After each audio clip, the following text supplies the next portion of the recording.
Hello, good morning, good afternoon, good evening to wherever you are joining us from around the world. It's fantastic to have you here and taking part in this live and interactive webinar from Biogal Labs. My name is Jessica Case. I'm the manager of Complete Veterinary Care. We are the UK distributors for Biogal. And I'm speaking to you from what feels like the 437th week of lockdown here in London. The restaurants are closed, the cinemas are closed, the pubs are closed, the gyms are closed. So I, for one, am very grateful to at least be able to keep my mind active over the next hour or so as we learn about treating FIP from the wonderful Dr. Diane Addie. Before I introduce Dr. Diane, a few things to mention. I can see you all are starting to join and say hello in the chat. Welcome, it's great to have you all here. For those of you who are joining us from Turkey, we do have a live translation. We have a translator available. You should be able to see a button on the bottom of your screen that says interpretation. If you click on that, you'll see options come up for a number of different languages. If you select Turkish, then we have a live translator who will be translating as we go through today's session. Another thing to mention is you will see the chat, which I can see that you are all on now and saying hello. Welcome, everybody. It's great to have you all. Can I ask that while we are going through today's session, if you have any questions that you would like to be answered, that you add them to the Q&A box and not into the chat box. You should be able to see a Q&A button on the bottom of your screen. Any questions that you have about today's session, if you can add those into the Q&A box and not into the chat box, then we will look at those questions and do our best to answer them. We should have some time at the end of today's session for Dr. Addie to answer some of the questions. There won't be time to answer all of them, but don't panic if your question is not answered by the end of today. Biogal will be making a note of the questions that go into the Q&A box during today's session and passing these on to Dr. Addie, who will be answering them all. And once she's had time to go through those answers and to write them all down, Biogal will be sending out a link to the recording of today's webinar, as well as the answers to the questions that have been put into the Q&A box. So all questions into the Q&A box and not into the chat box, please. And for those who are joining from Turkey, there is live translation available if you click on the interpretation button at the bottom of your screen. Okay, we should hopefully have everyone logged on and signed up. So it's my pleasure to introduce Dr. Diane Addie. Diane Addie is a veterinary biologist whose PhD and main focus of research is on feline coronavirus and feline infectious peritonitis. She is a former senior lecturer and head of diagnostic virology at the University of Glasgow Veterinary School and a member of the European Advisory Board of Cat Disease. She is the author of the catvirus.com website and has channels on YouTube and BitChute. Her dream is to eradicate feline coronavirus and therefore FIP. So I will be handing over to Dr. Diane, who will be sharing her screen and taking us through today's session on treating FIP. One more reminder to please add your questions into the Q&A box at the bottom of the screen, and to everyone that's joining from Turkey to click on the interpretation button where you can find live Turkish translation as we go through today's session. So Dr. Diane, I will hand over to you. Thank you very much, Jessica.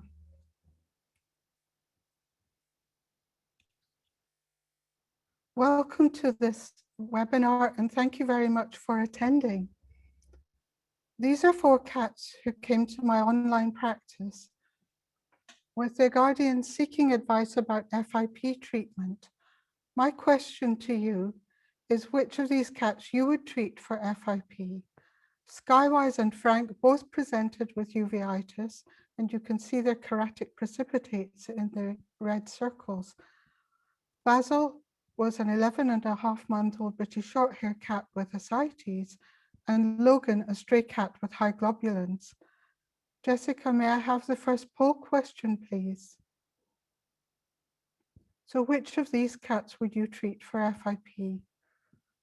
Skywise is a pedigree cat, a Norwegian forest cat from a 5-cat household. Frank, a stray Greek cat with uveitis and feline coronavirus antibodies. Basil, an 11.5-month-old British Shorthair with ascites from a 4-cat household. And Logan, a stray cat with high globulins, being looked after by a fosterer. All of them were diagnosed as having FIP by their attending vet. Jessica, have we any results? Okay, so you should be seeing the question pop up onto your screens, everybody who is logged on. If you could just select your answer, then we will wait until we've had the majority of answers come in, and then we can reveal the answers. I can see we've already had 50% of you answering. You can use the option that's popped up onto your screen.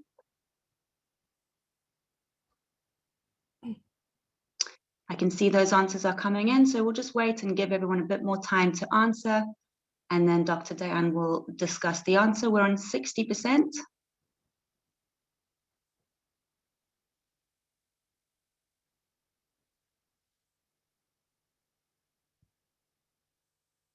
Okay, I think we'll reveal the answer now. We've had plenty of answers coming in, and that should be popping up onto your screen. There we go. Oh, that's interesting. Thank you, Jessica. So you all, well, mostly you got it right. You chose Basil. I'm sorry, I haven't memorized the results. There we go. Ah, some of you chose Frank and Skywise and Logan. It's like a popularity contest, isn't it, a bit? Thank you for showing me that. I'm trying to make the slide go to the next slide now, but it doesn't seem to want to. There we go. So in fact, the real answers were Skywise and Basil. So it's really impossible for you to tell. This was a bit of a trick question, but the point to make was that it's very difficult to distinguish FIP from other conditions, and it's very easy to misdiagnose it.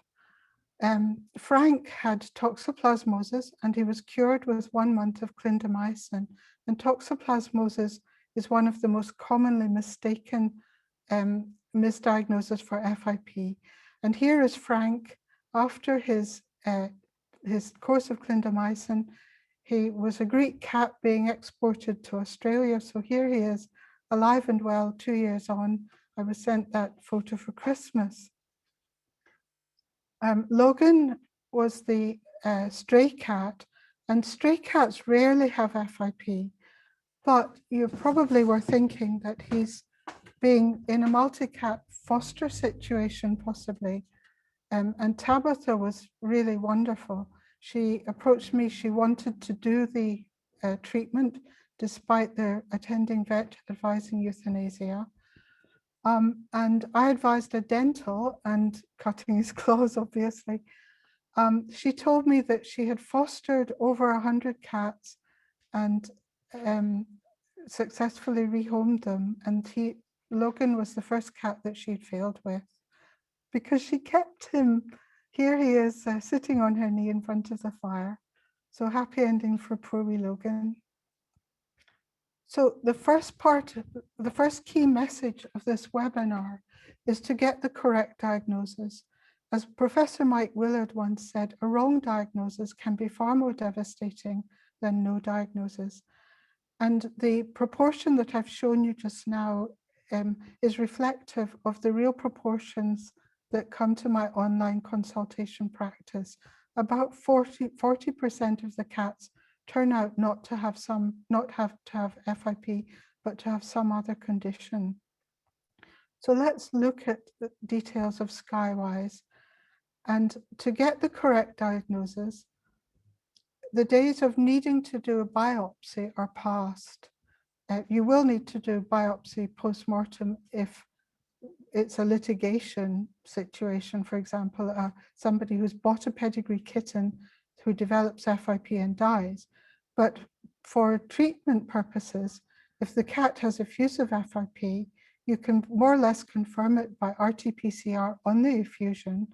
And for non-effusive FIP, dry FIP, which was Skywise's case, you can confirm that by coronavirus RT-PCR on an ultrasound guided fine needle aspirate of the mesenteric lymph node. And we published that in the Journal of Feline Medicine and Surgery. Don Dunbar was the lead author. So we published Skywise case, which is open access, thanks to the generous donors at GoFundMe who have paid for the publication fees. It's on viruses. It's free to download if you would like to read his case in detail. The second key message is not to use systemic corticosteroids. And I have done a 180-degree turn over the last 3 or 4 years, partly influenced by this paper of Hugo and Heading, where their case survived 787 days, which is remarkable. I was also influenced by Professor Legendre's paper on polyprenal immunostimulant, which you'll know as Vetimune. This is a graph from his publication, and on the x-axis you'll see the survival of the patients in days, and on the y-axis the surviving fraction. This is a survival curve or a Kaplan-Meier curve. The blue line is the statistics of the cats that were treated with Vetimune without corticosteroids. And when the steps go down, it means a cat has died. The red line is the polyprenal immunostimulants with corticosteroids. And by any route, they mean either systemically or topically. So you can see that the cats without corticosteroids survived longer than the cats that were treated with corticosteroids. This is the next graph from that publication, and it's comparing polyprenal along with systemic corticosteroids in blue this time, and ocular corticosteroids in red. And you can see that the cats that were only given corticosteroid eye drops were more likely to survive than the ones that were given systemic corticosteroids. Therefore, for Skywise, I immediately recommended that the attending vet stop the oral prednisolone, and Mark gave topical prednisolone acetate ointment instead. And you can see the huge success. On the left is Skywise's eye in April, and in June he had regained his sight and he was completely healed. So I'll cut to the chase, and spoiler alert, which treatment is best? It's Mutian pills. And we follow that with Verbigin Omega given by mouth. The doses are 1 Mutian 200 per 2 kilograms body weight each 24 hours, and you can divide that into 2 doses. For cats with intraocular signs, they need 1.5 Mutian 200 pills per 2 kilograms body weight. I would say until resolution of clinical signs, and then go back to only 1 pill per day. This may be different from what Mutian people are saying. I'm still gathering information, observational information on patients being treated in the field. For neurological signs, we need to get penetration across the blood-brain barrier, and that requires 2 Mutian 200 per 2 kilograms body weight until resolution of clinical signs, or until alpha-1 acylglycoprotein normalizes on 2 consecutive tests. And I'm aware that you're not all able to obtain that. And if you can't, then 12 weeks is what the Mutian people recommend. What are the side effects of Mutian pills? Well, I'll talk more about that later, but cats will vomit with pills. They're great vomiters. So also you want to protect their esophagus by giving a bolus of food afterwards. With any kind of nucleoside adenosine analog, I said that wrong, adenosine nucleoside analog, you want to protect the liver with S-adenosyl L-methionine, in other words, denamarin or hepatocyl, to protect the liver. And there's also concern about renotoxicity with these nucleoside analogs. So I would advise monitoring SDMA. The Mutian people indicate that Mutian pills are contraindicated for cats in iris stage 3 of kidney disease or with very severe liver disease. I recommend treatment support, for example, vitamin B12, either injections weekly or Protexin Cobalaplex, which is a veterinary preparation for cats. The vitamin B12 serves three purposes. It is an appetite stimulant, it is anti-inflammatory, and it supports red blood cell production, because of course the cats with FIP are highly prone to the non-regenerative anemia of chronic inflammation. I've already mentioned supplementing with SAME. Nutrition is important. Cats are obligate carnivores. Therefore, they need arginine. It's an essential amino acid for cats, unlike in humans. So they need perhaps a tablespoon of real meat every day in order to obtain enough arginine. It's a good idea to supplement with omega-3 oil, for example, in salmon, which also counteracts inflammation. If the cat is anorexic, then give mirtazapine. We will also talk about erythropoietin if the cat has a non-regenerative anemia that's very severe, and polyprenal immunostimulant if the cat is lymphopenic. And we'll talk on later about the duration of treatment in regard to normal alpha-1 acylglycoprotein, or 12 weeks if that's not available. I follow the Mutian pill course with Verbigen Omega at 100,000 units per cat per day by mouth. Now I know that Verbigen Omega comes in vials for injections, but you can dilute that and use it orally. There are papers published about this. It's not unusual.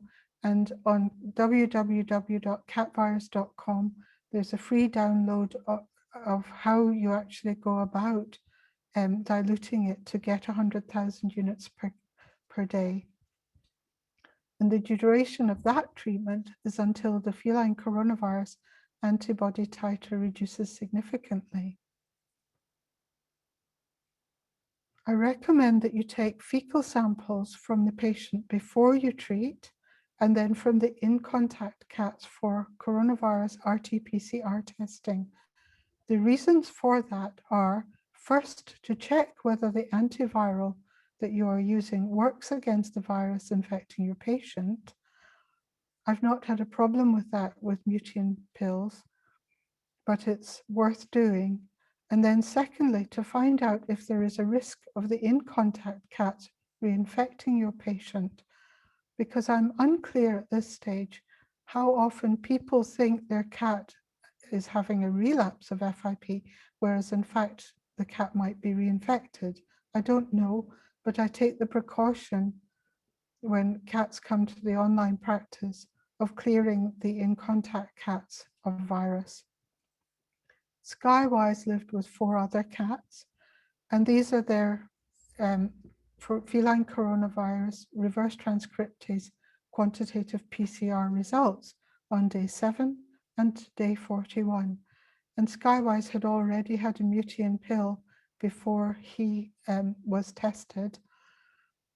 And one of the ways that RT-PCR can be reported is the CT result that stands for the cycle threshold. So you can see the CT results at day 7 for Skywise, Paddy, Oliver, Link, and Zelda. And Skywise had CT of 30, which is actually a low reading. CTs are counterintuitive in that the higher the amount of virus, the lower the CT. And the in-contact cats who were infected were given 5 days of Mutian pills. And you can see that on day 41 post-diagnosis, all the cats were negative in their feces. So the virus was out of that household. We're going to talk now about monitoring weight. And I've made a film of this. It's on BitChute and YouTube. And you can see in a bit more detail. Here is Skywise looking like a poor wee soul on the scales. In his paper on GS 441524, Professor Peterson said that the simplest long-term measure of treatment efficacy was body weight. And the paper went on to say that weight gains of 20 to 120% occurred during and following treatment, even in cats 1 year of age or older, in other words, in cats that had already achieved adulthood. I wanted to define this a little bit so that people would know prospectively going forward how much weight gain to expect from their cats. So what we do is weigh the cats every day or every week and then take the average weight for that cat. And what we find is that during Mutian pill, but not injection treatment, the cat will gain about 25 grams or an ounce a day average.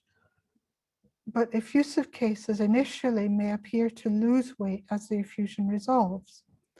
And then when they're put onto Verbigen Omega treatment, they gain weight at about half that rate, at about half an ounce a day or 10 grams.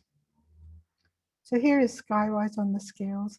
And Joanna, his guardian, was really good at sending me his weights, and we'd celebrate together every time he passed a milestone. Here he's gained a whole kilogram. And I would plot his weights against the dates on an Excel file. And here is a graph that I made of it that was published in the viruses paper case report. You can see he had a vaccine booster, and that seemed to trigger his FIP, but he was already losing weight. We think that when the younger cats were introduced in January of last year, they brought the virus in. So even though he's 5 years old, there was a source of coronavirus infection for him to have developed FIP. And there was also the stress of the vaccine in his history. And getting the history of the cat is very important. So you can see that he was losing weight. Oh, sorry, I've forgotten to explain the graph. The weight is in kilos on the y-axis and the days post-diagnosis on the x-axis, counting day 0 as the day he was diagnosed last April.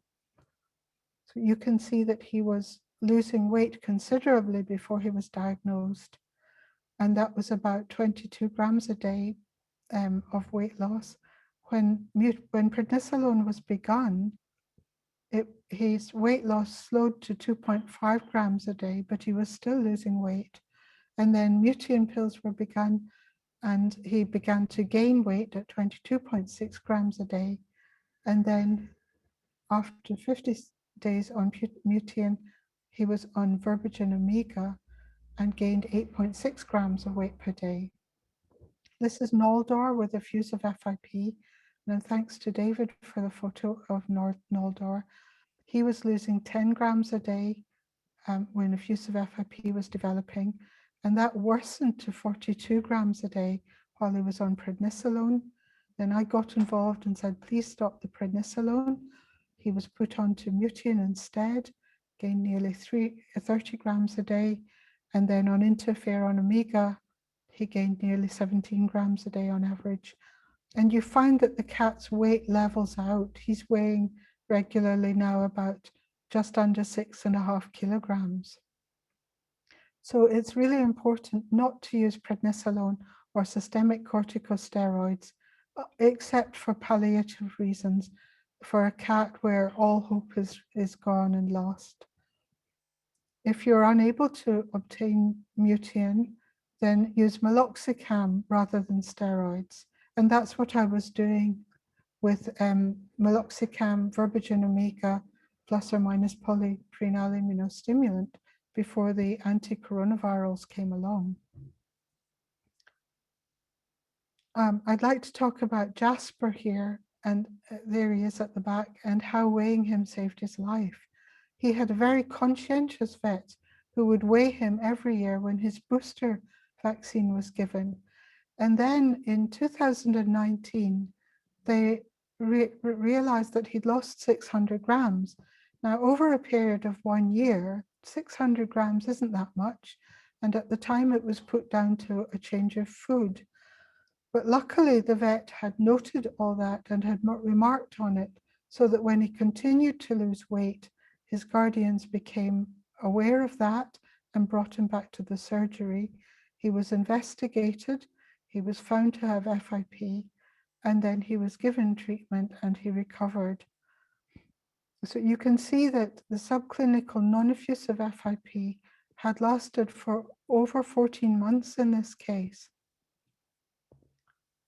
So this emphasizes the importance of weighing the cat regularly, and it doesn't cost anything. So I'd like to talk a little bit about weight and how it can pick up secondary diseases. Also, this is B, and thanks to Tanya for these photos. B has her effusion building, and you can see her weight increasing.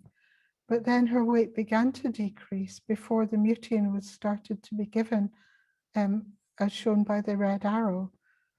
And then her weight, it began to decrease quite rapidly, presumably as the effusion is resolving. And you can see her here at day 3 of Mutian, how much effusion had resolved. And here she is at day 14, where her body condition score is just slightly under optimal. And so I'd like to zoom in, on this part of the graph here. Her weight seemed to be going up no problem, but then it suddenly went down, and it turned out that she was vomiting. So I suspected that she had a trichobezoar, a fur ball, and I advised Royal Canin aging dry food. And I'm grateful to Monique Trottier for alerting me to this food. I didn't know about it before. And I've actually found that it's better than the Royal Canin hairball for controlling trichobezoars. So I use it all the time, just a tablespoon a day per cat of this dry food. I wouldn't recommend using it exclusively because it is a cereal-based food, but it's wonderful at controlling furball. So you can see that after her furball problem got resolved, her weight just took off. And at the moment, she's leveling out and finding her optimal weight. And you find that the cats eventually do that. They find a weight that seems to be comfortable for them. How else do we monitor treatment? Well, if the markers of FIP are clinical signs, raised alpha-1 acid glycoprotein, non-regenerative anemia, lymphopenia, hypergammaglobulinemia, raised bilirubin, and a very high coronavirus antibody titer, then markers of recovery are going to be the opposite of that. So resolution of clinical signs you've already seen. Here's Skywise before and after treatment. Here he is with his cheeky look, having requisitioned a cardboard box. I don't know what it is with cats and cardboard boxes. He'd fully regained his vision, and you can see he'd regained his condition from being the poor little soul on the left. So his uveitis resolved. This is an ongoing case at the present, thanks to Christina for the photos. And the eye that you can see on the left had lost all vision. And with the Mutian pills on the right, the kitten, or the young cat rather, is now following movement. So we're hoping for a miracle of recovery for that little cat. You've seen how B's effusion resolved. So resolution of clinical signs is an obvious marker for recovery from FIP. If the clinical signs aren't resolving, then you need to question the diagnosis. I would like to talk now about alpha-1 acid glycoprotein, and this is work that I haven't yet published, but hope to do so in future.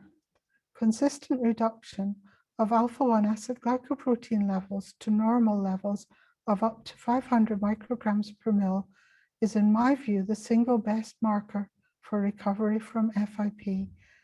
I look for 2 consecutive normal levels a week apart.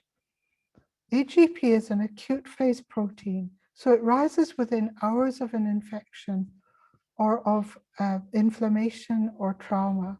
And it also reduces very quickly in the face of resolution of the clinical signs.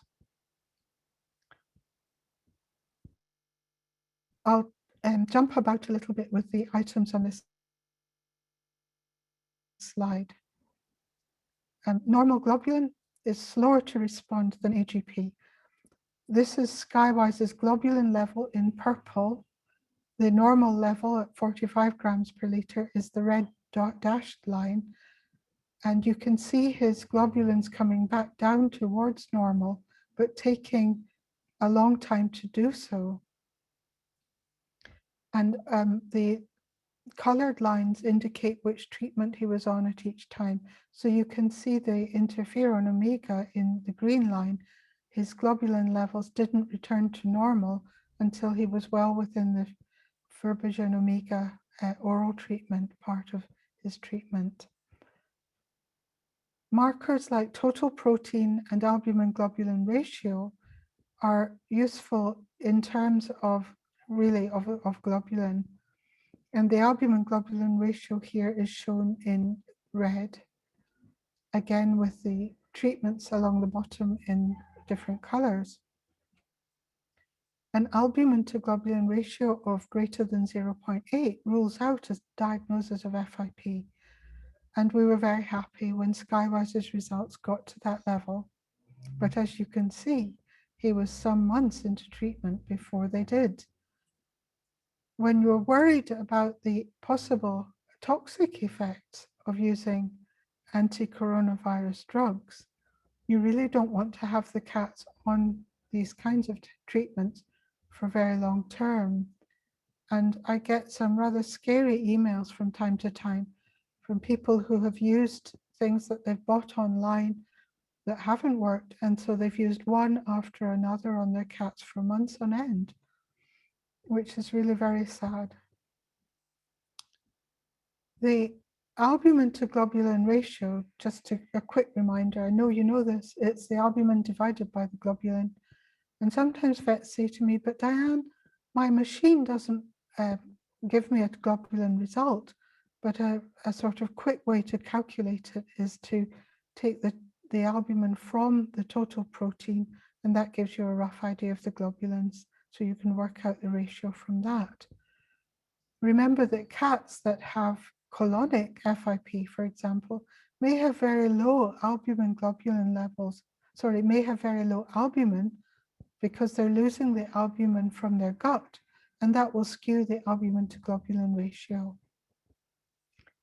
This is one such case. This is Mike, who had colonic FIP, and we were treating him for 6 months with feline interferon omega, polyprenal immunostimulant, and meloxicam.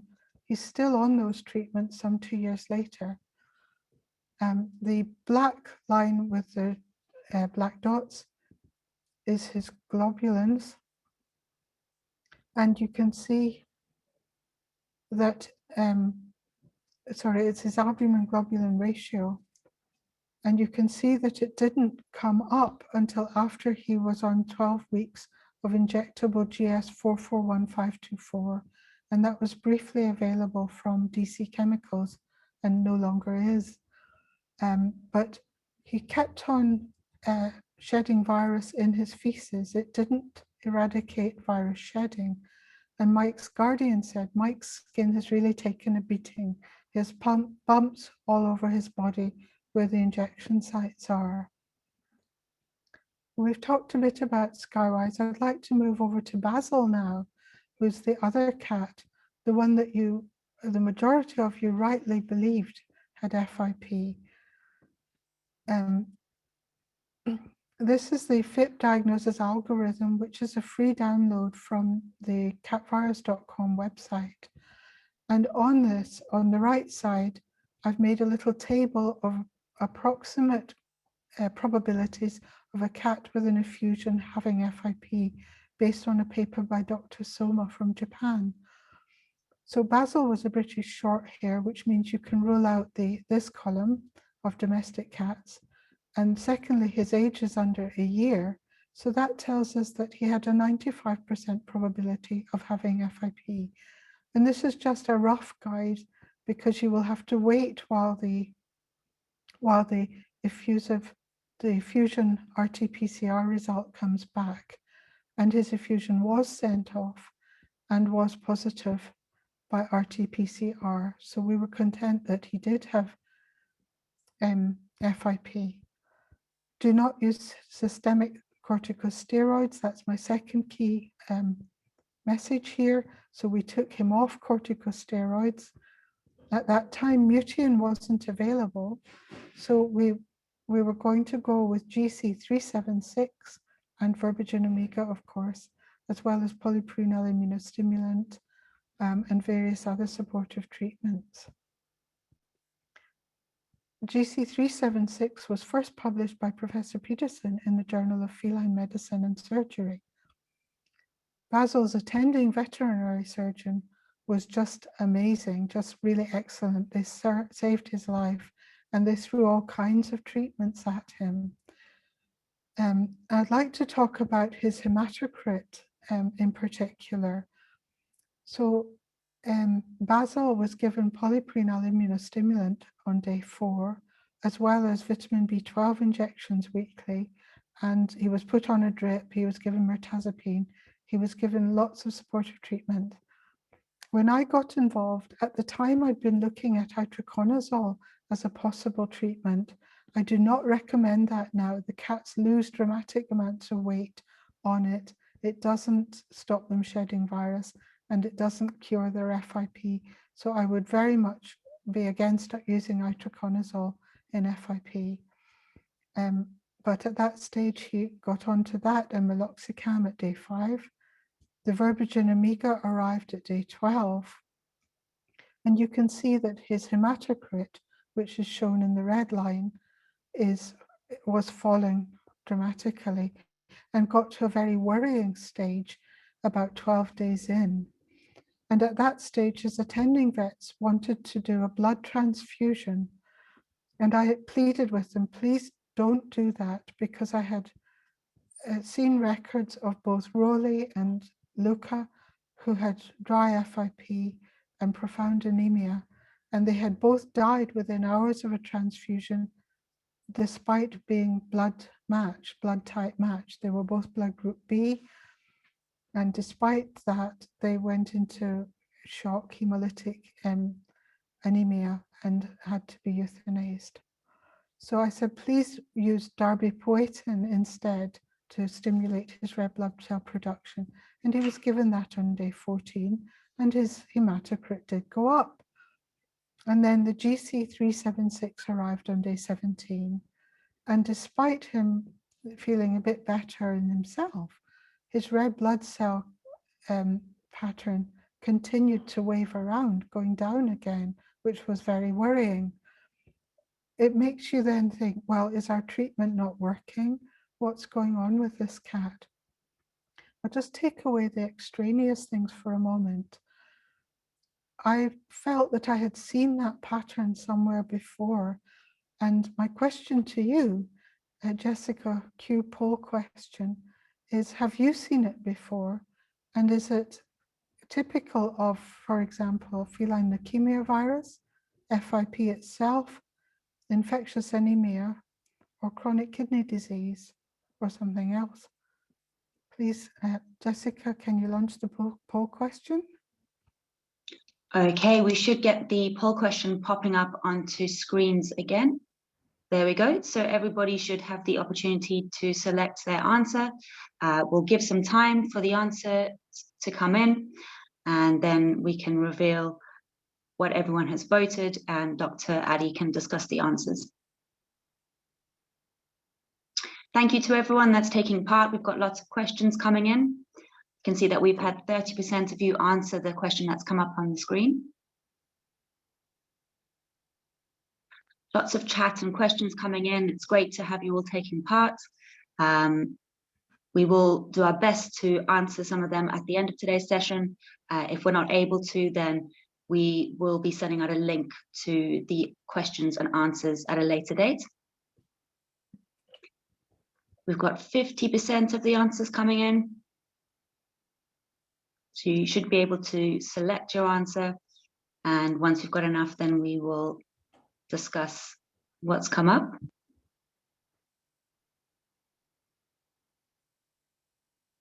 Okay, I think we've had enough answers, so we should be able to see the answers coming onto screen now. There we go. Oh, that's so interesting. But the winner is feline infectious anemia. Thank you, Jessica. And that is the correct answer. That's very interesting. This shows a regenerative anemia. And in FIP, we have a non-regenerative anemia. So it was partly regenerative. Sorry, it doesn't seem to want to go to the next slide. I'm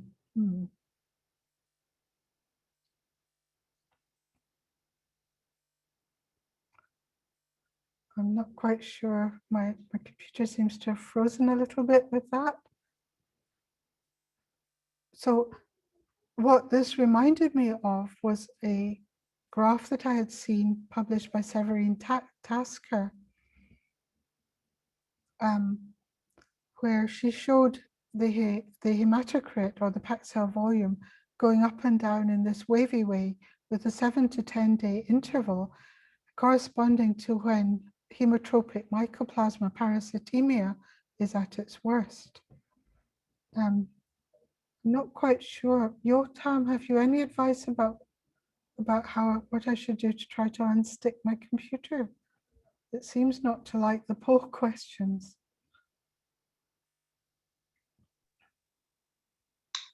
Bit of technical trouble here.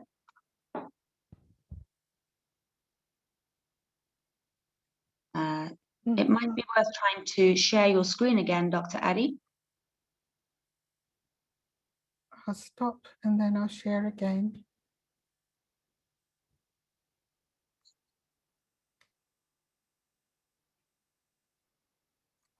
Thank you for that advice, Jessica. No problem. Is that working now? No, I'm afraid not. Oh dear. Oh, we can see your mouse moving. Oh, right. Okay, well, have I stopped the screen share? Yeah, the screen share stopped now. I'll move it to the next slide and then see if that works. Okay.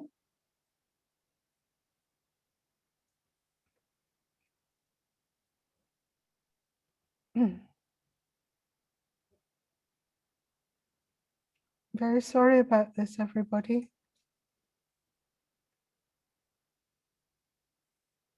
We've got lots of questions that are still coming in on the chat and in the Q&A box. Thank you everyone for your questions. We will do our best to answer some of them at the end of today's session. Otherwise, Dr. Addie will go through and provide the answers at a later date. Biogal will be emailing out a link to all of those questions, as well as the recording of this webinar and the slides that you're seeing on your screen. That seems to be working now, Dr. Addie. Is that okay? That's wonderful. Thank you very much, Jessica. No problem. You're a lifesaver. So, so on the bottom is the graph that Basil's results reminded me of. It's a figure from Feline Tasker's paper in the Journal of Clinical Microbiology. And you can see the gray line was the hematocrit of the cats in their experiment. And the black line is the number of the PCR number, copy number of the parasites in the blood. So I was going to ask a second poll question of how to treat it, but given that I've jammed both times, I think I might just ask you to answer it in your own head for a moment. Is it amoxicillin clavulanic acid, doxycycline, pradofloxacin, or clindamycin? So I hope you've all answered it to yourself. The answers are both doxycycline or pradofloxacin. And he was given doxycycline on day 1, and his hematocrit was like this thereafter. So you can see that he had been co-infected with feline infectious peritonitis and feline infectious anemia, and required the doxycycline in addition to all his other treatments in order to recover.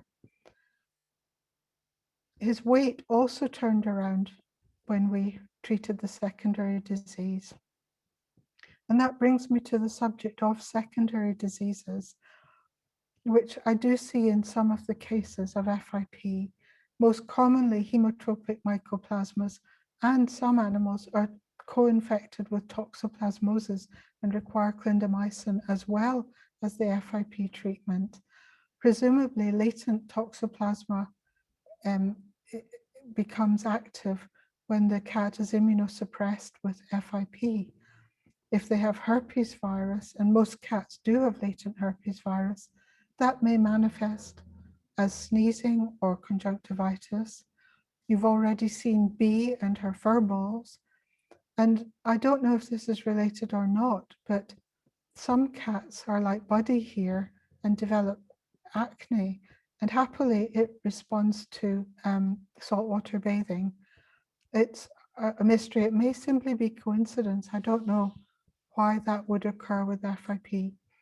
I also have no idea why trichobezoar would occur. That's something that baffles me. If any of you have any ideas, please let me know in the comment section. So we're seeing secondary diseases because coronavirus infected monocytes attack the lymphocytes. And we see this in SARS-CoV-2 infection as well. People with COVID-19 are also lymphopenic. And therefore cats with FIP often have some other secondary condition. So we'll now look at Basil's lymphocyte count on the y-axis here and days post-diagnosis on the x-axis. And Basil's vets had gone in on day 4 with polyprenyl immunostimulant. And I remembered that Dr. Legendre's paper was on dry FIP. So I came along and said, oh, Basil has effusive FIP. He doesn't need immunostimulant. Well, all I've got to say about that, since his lymphocyte count then plummeted, is, oh, I felt properly stupid. So then I went back and looked at some of my records for cats that had polyprenyl immunostimulant and were lymphopenic. So these are 5 of the cats here, they're not including Basil, and 5 of the cats given PI on day 0 or month 0 rather in this graph, then had their lymphocyte count go up. There was reversal of their lymphopenia, except for poor wee Kiki in the turquoise line. And Kiki's the one cat that we've lost since the anti-coronaviral drugs have become widely available. And she was on Mutian injection, and she went on to develop neurological signs. Now, in Professor Peterson's GC376 paper, only 6 of the 26 cats recovered, and the most common form of relapse was neurological signs. And the reason for this is the anti-coronavirus drug not crossing the blood-brain barrier. Fluid builds up in the brain. In fact, the cats get hydrocephalus. And Jacques Penderis published that hydrocephalus in an adult cat was most commonly caused by FIP. And I'd like to talk to you about a cat called Kitten 2, who was being treated for FIP with Mutian pills. And this is kitten 2's alpha-1 acylglycoprotein level. It had got down below 1,000, and unfortunately, the Mutian was stopped at 8 weeks. And the kitten then developed the same sort of signs as Kiki did, in other words, a painful tail. Now, because our internet connection where I live isn't good enough, I can't show you the films of Kiki and kitten 2 to show you how the painful tail manifests, but I will be uploading a video of this onto BitChute and then eventually YouTube. I'm trying to boycott YouTube because of their censorship, of which I do not approve. So you will be able to see these two cats at some point quite soon. And the painful tail is a bit similar to a cat coming into heat. You know how they hold their tail rather peculiarly round to the side. So it's important to differentiate that. But very rapidly, these cats go on to develop ataxia and then seizures. And kitten 2 did that. Her guardian started the Mutian again at double dose to get into the brain, and then didn't stop the Mutian until after the AGP level had reduced down to below 500, which is shown by the red dotted line here. That's normal. That's the normal level.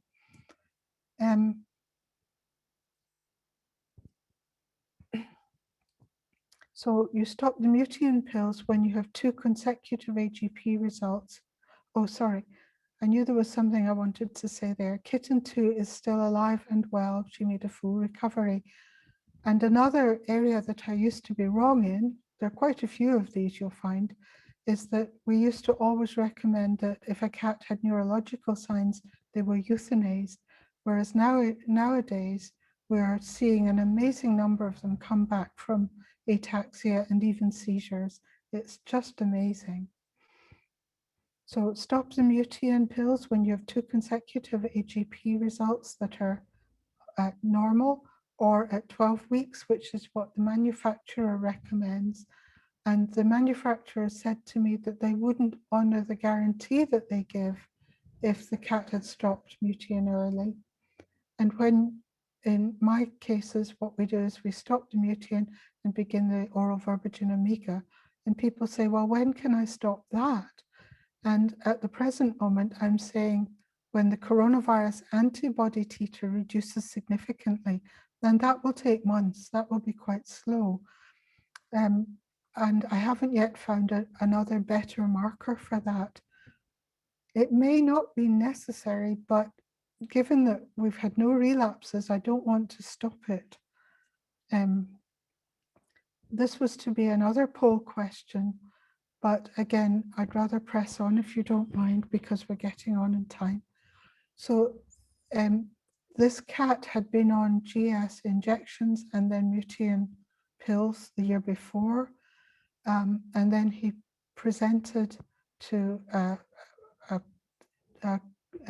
actually a feline specialist who said that the FIP had stayed latent in his kidneys, which it had not. So you can see that this was not FIP because his globulins are normal. Okay, so that's not a guarantee, but amongst everything else, he was obviously not a cat with FIP. He was obviously a cat in chronic kidney disease, and he had fluctuating anemia, which was partially treated by pradifloxacin, but he had the non-regenerative anemia of chronic kidney disease. And sadly, even despite some response to Forticor, he did succumb. So renal toxicity is a worry with some of these drugs. I've seen it in 2 cats of 4 on Mutian, 1 cat on Aura, which is a sort of, I believe, is a knockdown, what's the word, an imitation of Mutian. And that cat's SDMA rose alarmingly within the first month of treatment. So even though it's, I believe, cheaper, it's not safe. And 1 cat, only 1 cat on GS 441524, but I only have records for 1 cat, only IDEX measures SDMA, I believe. So I don't have very many SDMA statistics to share with you. Hopefully, I will get some knowledge of that as time goes on. In Professor Peterson's paper on GS 441524, he noted that the side effects were severe inflammatory reactions, and they're weepy and they're really quite nasty. You heard about Mike's parents saying that he had his skin had taken quite a beating, and they're weepy and really painful. It's not nice. And of course, it's a risk for injection site sarcoma. Mike didn't stop virus shedding in his feces. And we know that remdesivir doesn't have great penetration of the lungs in human beings with COVID-19. So they seem to get a sort of resurgence, the humans do. And some prominent human microbiologists are worried that remdesivir, which is the precursor of GS 441524, may be a mutagen. And so there may be relapses. So I'd like to talk about relapses versus reinfection and other diseases. They're very easy to confuse. And this is Basil when he'd recovered, and the 3 other cats were in the household. He had been separated from them because they were worried that he would infect the others. But when the others were tested, they're Bentley, Ashley, and Natasha, both Bentley and Ashley were found to be shedding virus in their feces, and they were given Mutian for 7 days, and they were part of the study that was reported in Research in Veterinary Science. And once again, I'm grateful to the cat virus donors and the GoFundMe donors who paid the publication fees for that paper. So it's open there for you all to read. This is these are figures from that paper, and it's showing you the virus shedding of cats going on from weeks, days, and weeks before they were given Mutian. And the top graph is to show you that if you give too little Mutian, there's a danger of the cats continuing to shed virus, not properly eliminating it. Whereas on the bottom graph, you can see that the virus shedding just stopped within days. It was really quite dramatic. And 29 cats were cleared in that study, and they're still negative. So you already saw that Skywise's other housemates were cleared, and here's Skywise with those housemates. But the question that the reviewers of my paper rightly said was, is that just clearing virus from the gut? Or, well, I put that the wrong way around. I claimed it was preventing FIP, and the reviewers said, Diane, you're absolutely wrong. You haven't proven anything of the sort. So in order to do that, we need to follow these cats for a long time to see whether it's cleared virus from the whole body or just from the gut. And this is Oliver, who was one of the housemates of Skywise. And he presented with back pain in November 2020.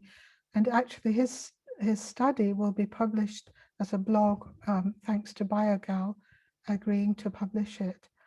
And so I went into the post-FIP, post-traumatic stress disorder syndrome. I went, oh, back pain, even though it was in his lumbar region and not his tail region. And Mark kept his head, thank goodness, and said, well, look, this is probably a new condition. And he just treated Oliver symptomatically.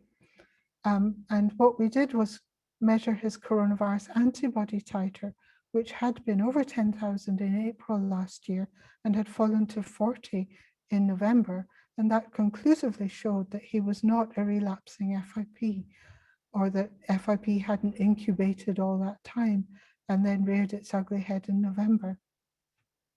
So a low or negative coronavirus antibody titer can help you rule out FIP, provided the test is sensitive enough.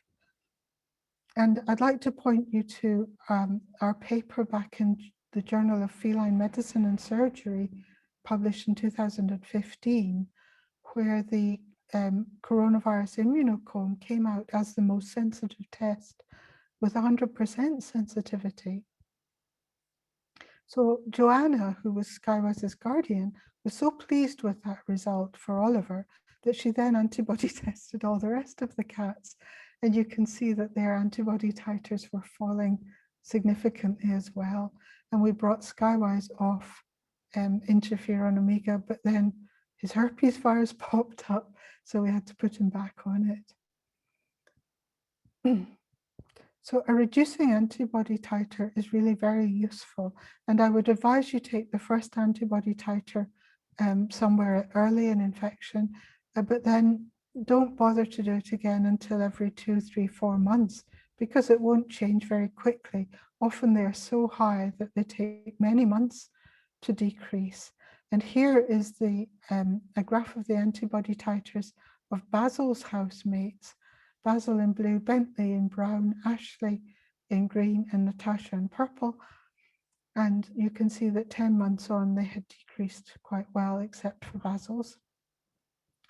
And so this is Basil, Ashley, Natasha, and Bentley all back together again, and they all lived happily ever after. So the word laboratory is made up of labor and oratory. I've been doing a lot of I've been doing a lot of oratory. Here are the people that did all the labor, all the heavy lifting. It was Niels Peterson who discovered that adenosine nucleoside analogues could cure FIP. It wasn't me. It was Tony Zhu and colleagues in China who invented Mutian pills, and Cheryl Curran, the English cat breeder, who introduced me to Mutian pills. So huge thanks to them.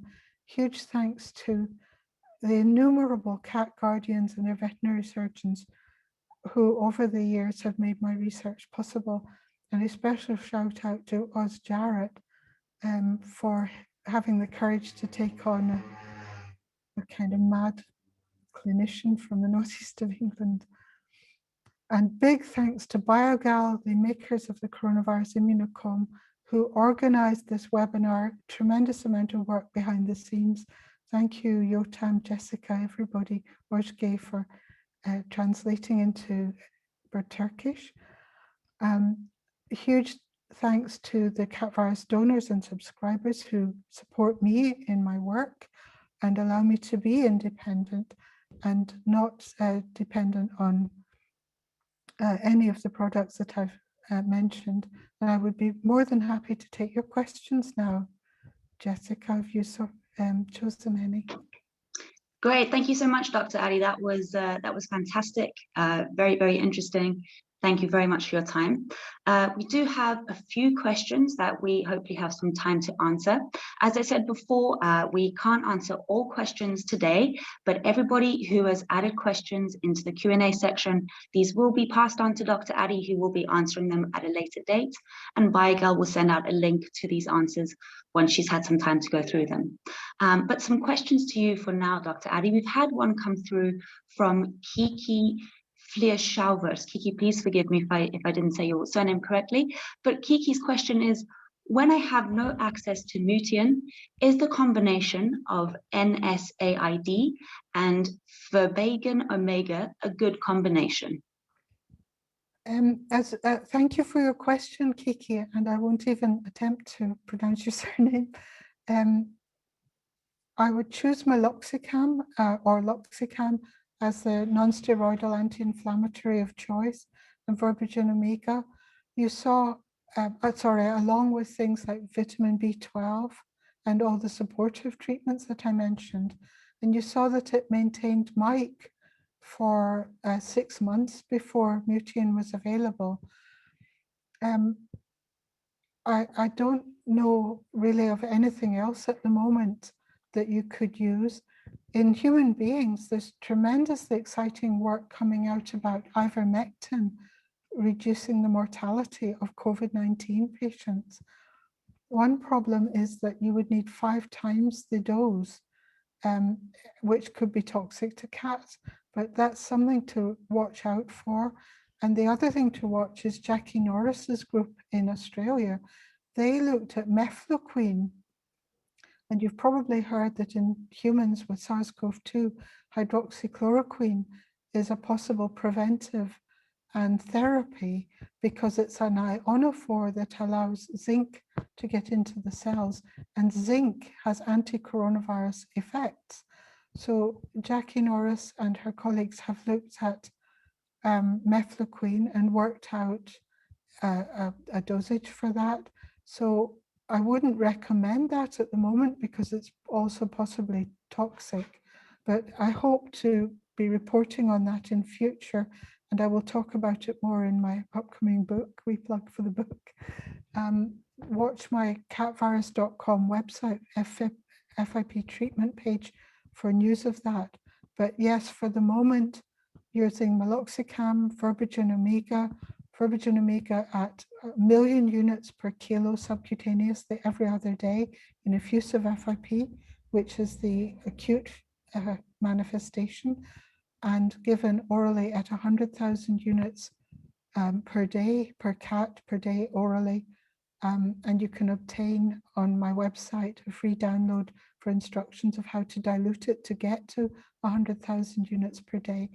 And that sort of treatment was reported by Gail et al. It's not me that's thought this up.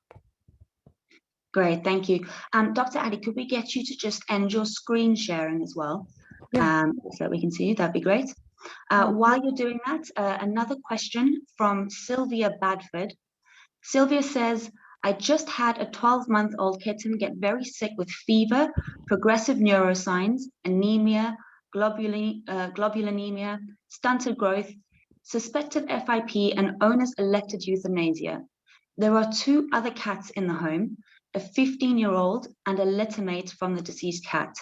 Should I test the feces of the remaining cats? And if positive, should I do anything proactively? That's a really great question, but I'm sorry about the kitten that was put to sleep. Yes, do please send feces for looking for virus shedding. Now, virus shedding usually lasts about 2 to 3 months in most cases, so it can end spontaneously, or you can choose to use the Mutian if you prefer to get rid of it within a week. There was something else I wanted to say, but monitor the weight of both of the cats to make sure that none of them is incubating FIP, that after they get rid of the coronavirus, that they will gain weight normally. If they don't, then that's an indicator of something brewing. I hope that answers the question. Oh, I was going to say, make sure the fecal samples don't have cat litter on them because that's inhibitory to PCR tests.